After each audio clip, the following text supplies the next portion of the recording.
Kunjungan kasih merupakan kegiatan yang rutin dilakukan relawan SECI kepada masyarakat yang menjadi penerima bantuan SECI. Dalam pelaksanaannya pun relawan kerap mengunjungi rumah warga hingga di tempat yang terpencil.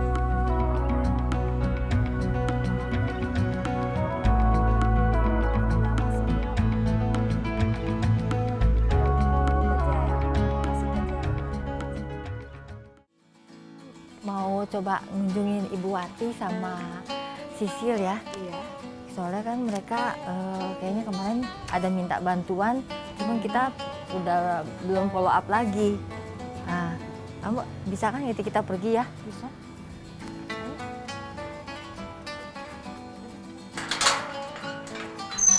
Selamat pagi, Ibu Rita, apa kabar?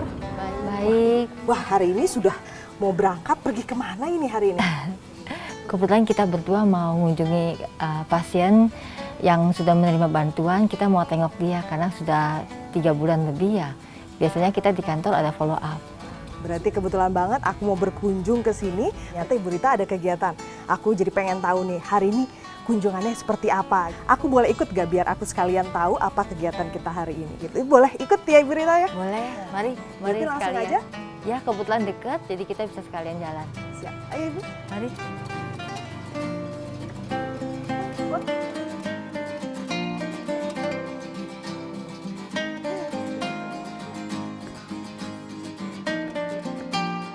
Ya, pagi ini saya sudah berada di kawasan Tangerang.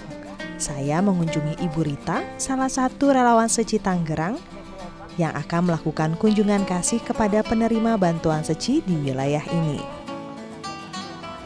Udah lama juga jadi Udah. pasien. Sebelumnya ya ini katarak dulu. Kita bantu kataraknya. Oh, jadi ada baksos katarak. Iya, waktu itu dia kita ikut sertakan waktu itu di BSD udah berapa tahun yang lalu. Ini sibuk. Ini dia nih. Aduh Bu, batin Bu. Ya sehat-sehatan begini aja malah lebaran saya jadi yang boleh aja itu aja habis gimana Hati Bu. tempatnya berantakan Enggak apa. Buatnya habis mandi ya? enggak ini habis nyuci itu spray. Habis gimana ibu gatel banget kayak alergi tapi gimana ya.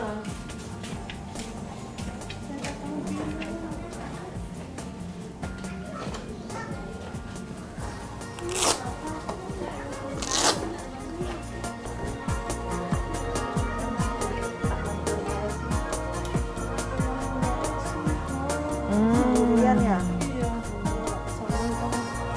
Gimana Bu? Udah berobat belum Bu? Berbagi cerita adalah cara Ibu Rita memberikan perhatiannya pada penerima bantuan. Tak hanya menjadi pendengar, namun Ibu Rita juga kerap memberikan semangat kepada mereka.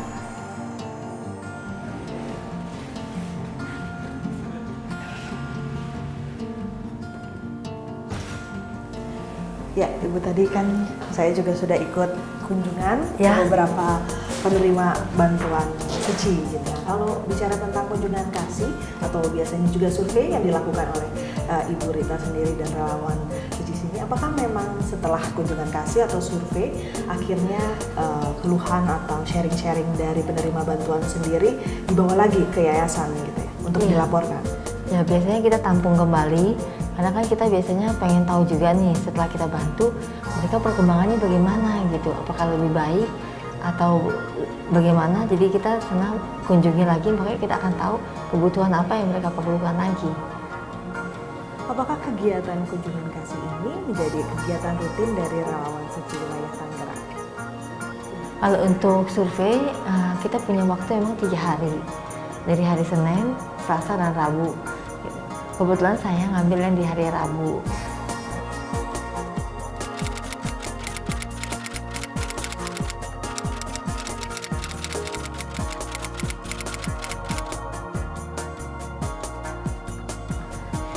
Kalau untuk kunjungan kasih biasanya kita nggak ada hari khusus, cuman kita bisa ambil di hari jam survei itu juga gitu loh.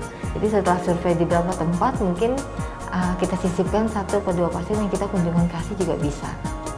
Dengan adanya kegiatan kunjungan kasih yang memang rutin dilakukan oleh relawan Seci sendiri, salah satunya wilayah Tangerang, apa harapan Ibu Rita sendiri? Harapan saya ya tentu mereka hidupnya lebih baik, yang sakit juga lebih baik, yang lebih sembuh. Setelah itu mereka bisa ikut bersama-sama dengan kita gitu loh, melakukan kegiatan Seci juga gitu. Jadi ikut membantu juga gitu loh, jadi relawan lah minimal.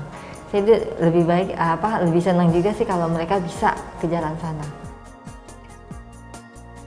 Bergabung sejak tahun 2009, Ibu Rita begitu menikmati keterlibatannya menjadi relawan Seci. Tak hanya menjadi sarana berkegiatan sosial, namun Seci juga merubahnya menjadi insan yang lebih baik. Di sini Yayasan Buddha Seci menolongnya itu tidak harus, maksudnya karena kan ininya bikuni. Orang mungkin pikirnya bantunya hanya orang Buddha aja, ternyata enggak gitu loh. Jadi dia bantu semua kalangan. Jadi lintas agama terutama, terus enggak pandang ras juga, suku. Nah itu yang saya suka. Jadi saya di sini benar-benar bisa tahu juga suku yang lain gitu, atau agama yang lain. Jadi saya kepengen lihat gitu, makanya saya ikut di dalamnya. Saya sangat bersyukur lah. Maksudnya ternyata di bawah kita tuh masih banyak yang menderita. Saya dengan keadaan saya yang segini nih, saya harusnya lebih banyak bersyukur. Saya harus lebih bisa meluangkan waktu saya malahan gitu. Itu yang buat saya lebih banyak kalau bisa berhubungan dengan orang-orang lagi. Bisa bersatu hati gitu. Mungkin kegiatan Cici di luar bagus banget, tapi kita untuk menata diri kita sendiri itu susah. Itu Master benar-benar sangat ingin antar kita itu bisa saling tenggang gitu ya. Itu yang saya lihat dari Master, jadi saya harus bisa gitu. Jadi saya kalau bisa saya harus bisa menenangkan diri kita sendiri, bisa lebih menerima orang lain gitu loh. Jadi kita bisa sama-sama jalan. Sehari-hari ibu 2 orang anak ini disibukkan dengan perannya menjadi ibu rumah tangga dan juga membantu suami yang bekerja sebagai kontraktor interior. Jujur saya pertama kali kenal Cici itu waktu saya lihat di TV.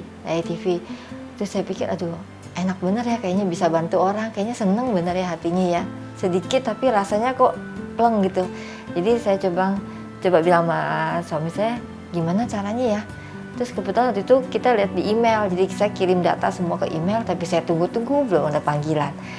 Sudah lewat 6 bulan deh kalau nggak salah, tiba-tiba saya diteleponin, ada pelatihan 2 jam. Nah udah, awal itulah saya pertama kali datang ke Yayasan Ruko Pinangsia itu. Perubahan yang dialami ibu berusia 42 tahun ini juga turut dirasakan dalam menjalani kehidupan rumah tangganya. Ia pun merasa lebih berarti setelah memberikan sebagian waktu untuk berbagi pada sesama. Ada sih perubahan. Kalau dulu sebelum saya kenal Cici, yang namanya ibu ya begitu ya galak. Tapi kalau dia nakal kita marah gitu ya, pukul juga. Cuman semenjak saya di Cici saya bisa pelan-pelan sih, memang nggak langsung saya kenal tuh saya langsung berubah, enggak. Saya perhatiin, ya, saya sendiri jadi bisa lebih sabar lah istilahnya. Lebih bisa menerima, oh kalau anak tuh begini ya sudahlah gitu, saya nggak usah menuntut dia terlalu lebih gitu. Ya dari sana aja yang saya terima positifnya gitu, jadi saya lebih menerima lah. Kalau sedih banget sih nggak ada, cuman saya pernah ngerasa saya hidup kok biasa-biasa aja ya, kok kayaknya kayak rutin aja gitu. Ngurus anak, rumah tangga, kerja, kok begitu aja ya, bangun begitu tidur gitu. Saya ngerasa kayak nggak ada manfaatnya gitu, kok kayak kita yang ngejalanin hidup ini, kayak kita sekolah kecil, sekolah terus berumah tangga, punya anak, kok kayaknya terakhir mati berarti. Saya pikir kok saya begini rasanya. Kemudian berjalannya waktu, kebetulan ada teman juga ada kasih tahu, cuman saya masih belum bisa menerima, maksudnya yang dia kasih ke saya.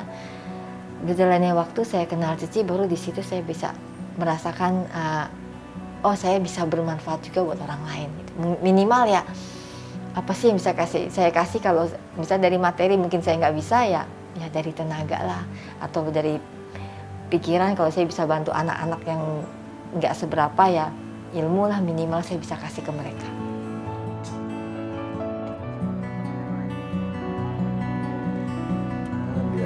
Selama dia masih suka melakukan hal gitu ya saya cuma bisa ngedukung aja.